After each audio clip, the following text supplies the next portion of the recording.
This is a lecture about nitroglycerin, but in order to really understand what nitroglycerin does, you have to understand a little bit about your body, some physiology. So this is a vein, okay? The point of nitroglycerin is you give it to people when they're having an angina or heart pain and not heartburn. This is like related to cardiovascular disease, or if they have hypertension, okay? So this is the kind of condition you give through nitroglycerin. You take the nitroglycerin, you put it under their tongue, and it's absorbed into their body, and this is how it works. So this is a vein. It causes nitroglycerin, and nitroglycerin ends up causing these veins to become dilated, okay? That dilation of the veins ends up decreasing the hypertension, okay? So now there's not as much strain on the heart. Also, more blood can get to the heart, and that can decrease the pain. So this is how it works. Inside of your veins, there is something called smooth muscle. Believe it or not, your veins actually have muscle.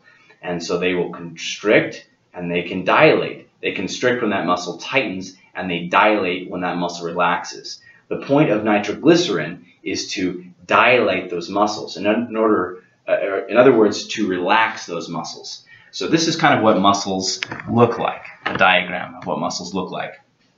There is the myosin chain, and there is actin, okay? So on these myosin, there's these little myosin heads, and they bind, and this is the actin, and this is the myosin, and it kind of, these little heads bind, and they walk up, but they require, in order to do that, they have to be phosphorylated.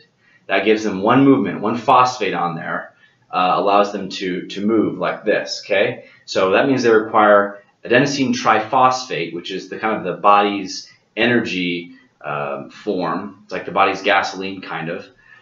And that comes from mitochondria, and having the ATP is used, and it kind of walks up, and as it walks up, it's kind of tightening the muscle together, okay? So these myosin here bind to this actin on these little active sites, and it moves it across. So over here, I've kind of drawn what it looks like. Outside of your cell, there's some calcium. Also, there's some calcium inside of something called the sarcoplasmic reticulum. The sarcoplasmic reticulum is just the word for, this is a muscle cell. When it's in a muscle cell, we call it sarcoplasmic reticulum. If it's in another cell, they can call it the endoplasmic reticulum. But it has calcium in there. There's going to be something that will trigger that calcium to release. The calcium will release, and it'll bind to something called calmodulin. When calmodulin is bound to calcium, it activates myosin light chain kinase. Whenever something has a kinase on it, it's an enzyme. It does something, okay? So this calcium plus calmodulin, so it kind of comes together, activates this. So this goes from the inactive form to the active form. So now it's an active enzyme, myosin light chain kinase. Now that it's active, what it's going to do is it's going to use ATP to take a phosphate off of here, turning the ATP into ADP. Adenosine triphosphate means there were 3 phosphates. It takes one of those phosphates off. Now it's adenosine diphosphate, 2 phosphates instead of 3 phosphates. This phosphate is taken and it's put on here.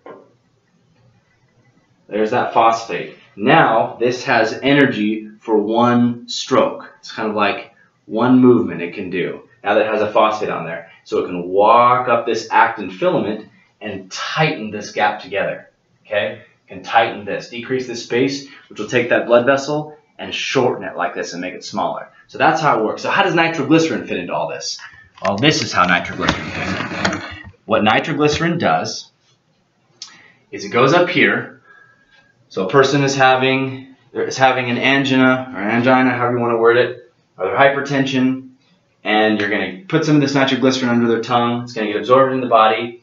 The nitroglycerin is converted into free nitrate ions by an enzyme called Aldehyde Dehydrogenase. That's found in the mitochondria. So aldehyde dehydrogenase converts nitroglycerin into into free nitrite ions.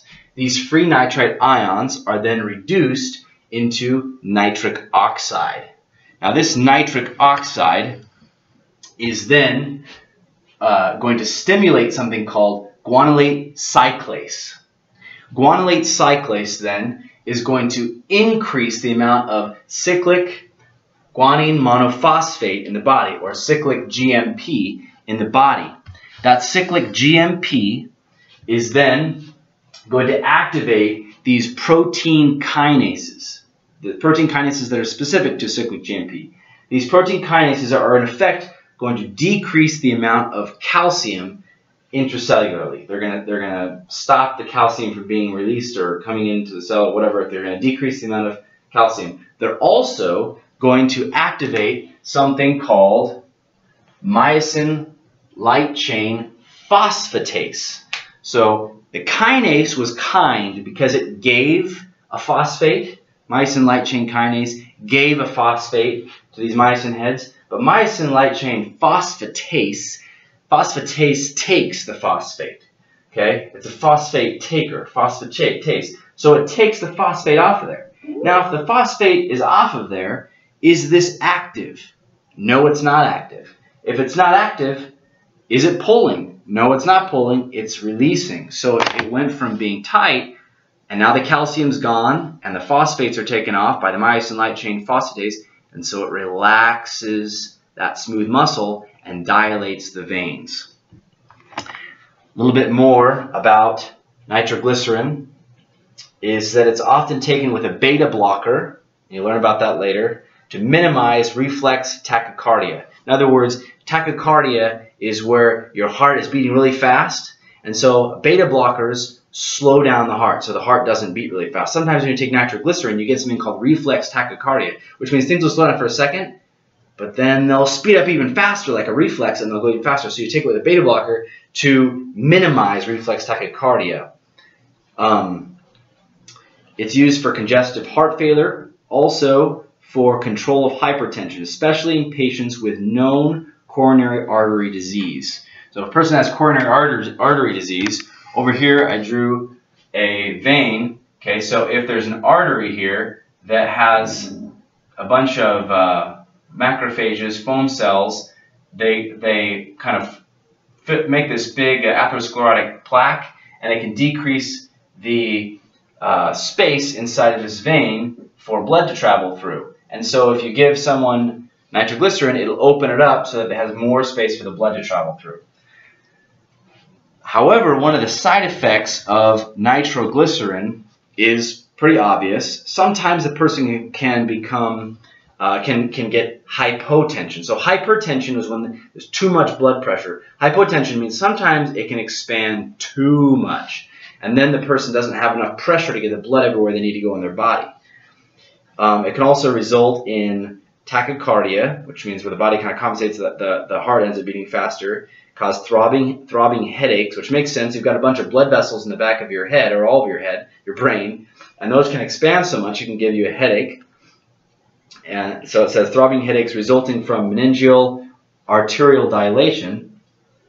Also, sometimes tolerance can frequently develop. Tolerance is where the body has kind of adapted so that this used to do something, but now it doesn't do anything. Sort of like when someone takes cocaine or something the first time. First it gets in this big rush, and after a while their body gets all these enzymes and breaks it down, and then cocaine doesn't give them the same rush it used to, or caffeine or whatever. So it kind of be the same way with this, where your body deals with it and it doesn't have this big effect in the body.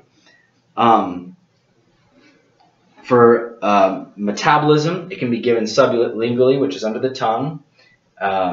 Avoiding extensive first-pass metabolism by hepatic nitrate reductase. So I won't explain that right now. Transdermal, per oral, which is in your mouth, or IV, which is intravenous. Nitrate-free periods prevent tolerance but may precipitate angina. So in order to prevent the person from getting tolerance, in other words, where the drug doesn't do anything anymore, you can go for a period of not giving him nitroglycerin, but that means that the angina might come back again. So you kind of have to balance it out.